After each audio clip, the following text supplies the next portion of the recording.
Bonjour à tous, c'est Sylvain de la chaîne Parlons Immo. J'espère que vous avez la patate. Alors aujourd'hui, je vais vous parler de deux astuces supplémentaires pour les personnes qui ont déjà acheté leur bien et qui voudraient faire en sorte que cet achat immobilier soit quelque chose de plus rentable et pour que vous puissiez aussi que vous constituez un patrimoine plus conséquent à l'issue de leur vente, en fait, au moment où vous avez revendu votre bien. Alors, les deux astuces que je vais vous dire ici découlent d'un principe très simple, c'est la colocation. La colocation, je vais vous parler de la colocation classique et la colocation courte durée. Est-ce que vous avez pensé à louer une de vos chambres ou une ou plusieurs de vos chambres d'amis pour bénéficier d'un revenu locatif supplémentaire? Effectivement, vous pouvez avoir la possibilité de devenir propriétaire, de louer, de vivre, d'avoir votre propre chambre à vous à côté et louer la chambre d'amis ou deux ou trois autres chambres à côté pour pouvoir vivre en colocation et vous toujours vivre dans la maison mais en tant que propriétaire. Alors pour vous donner une idée un peu plus concrète, imaginez que vous décidez de vivre en banlieue parisienne, parce que moi je vous dis ça parce que c'est un peu là où je connais. Au lieu de vivre à Paris, par exemple, vous achetez un T2 au lieu d'acheter un T2 à Ivry-sur-Seine. Je prends cet exemple-là parce que c'est une ville qui est pas trop chère dans la région parisienne, qui est quand même proche de Paris, c'est quand même limitrophe, et on a le métro. Donc moi j'ai pris cet exemple-là. Au lieu de prendre un T2, vous prenez un T3.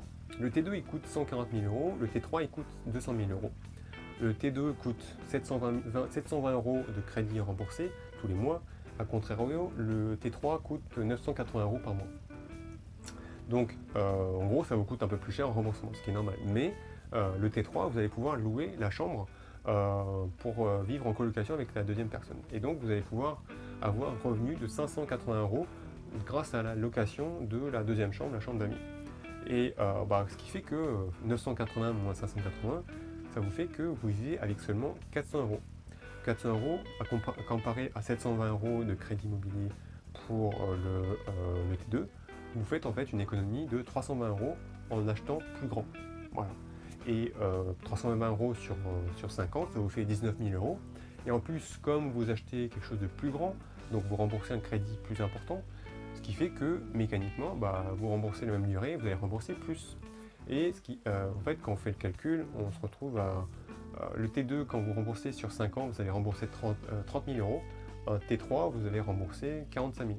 Donc, vous allez rembourser 15 000 euros de plus. Donc, les 15 000 euros de plus avec les 19 000 euros économisés, ça vous fait 34 000 euros de patrimoine immobilier supplémentaire. 34 000 euros de patrimoine, c'est quand même plutôt sympa. Moi, je vous dis, ça peut être une bonne astuce pour capitaliser et ensuite, avec ces 34 000 euros, vous achetez quelque chose de plus grand ou vous achetez avec votre conjoint ou autre chose. Mais enfin voilà, ça vous permet de commencer vraiment à démarrer dans l'investissement immobilier comme tout le monde.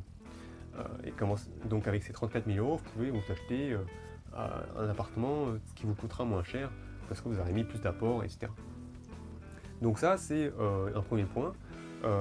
Si ça vous dérange de vivre, si vous n'avez pas trouvé par exemple quelqu'un qui vous convient, ou vous n'avez pas trouvé un ami qui va vivre avec vous, ou vivre avec un inconnu, ça vous embête un peu, vous pourriez éventuellement tester la colocation de courte durée. Je dis ça comme ça parce que bon, en fait, c'est grosso modo, vous mettez sur Airbnb la chambre d'amis. D'accord? Donc en gros, plutôt que d'avoir quelqu'un qui vit pendant 1 an, 2 ans, 3 ans avec vous, vous pouvez vous permettre d'avoir plutôt des touristes qui sont de passage dans la ville et vous les logez, vous dites voilà, vous pouvez venir dans ma chambre, dans la chambre d'amis, vous aurez votre propre chambre à vous, c'est une chambre privée, et vous le louez à, admettons, je sais pas, 50 euros la nuit. Donc ce qui fait quoi? Ça fait que ça vous permet de faire un revenu locatif supplémentaire, comme la colocation classique, sauf que, à contrario, ça vous rapporte plus, puisque 50 euros la nuit, vous faites le calcul, au bout de 20 nuits, ça vous fait déjà 1000 euros. Donc en fait, avec les touristes qui sont de passage, ça vous permet de rembourser entièrement le crédit immobilier. Je dis ça, c'est pas top ça, donc moi je dis c'est super. Et en tout cas, si ça vous dérange pas de voir différentes personnes, en tout cas de rencontrer de nouvelles personnes à chaque fois, et faire un peu de ménage de temps en temps à chaque fois qu'il y a des personnes qui partent, voilà, moi je pense que ça peut être une bonne solution, d'autant plus que voilà, si c'est des personnes, prenez pas le risque d'avoir une personne qui serait désagréable ou en tout cas, si vous prenez ce risque-là, mais c'est pas un gros risque parce que ces gens-là vont pas rester longtemps. Ils vont louer votre bien pendant 3, 4, 5 jours. Voilà, ça vous permet juste... Enfin, vous savez que ces gens-là, même si c'était éventuellement des gens désagréables, ils seront déjà partis au bout d'une semaine, donc, ou au bout de 2 jours. D'accord. Donc c'est pas très engageant, et c'est ce qui fait que voilà, vous pouvez continuer à le louer sans que ça pose problème là-dessus.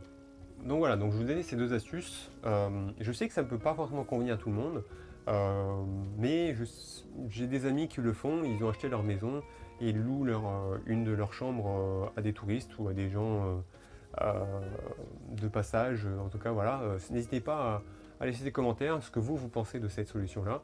Ah oui, une autre solution intermédiaire entre les deux, c'est vous pouvez louer à des stagiaires.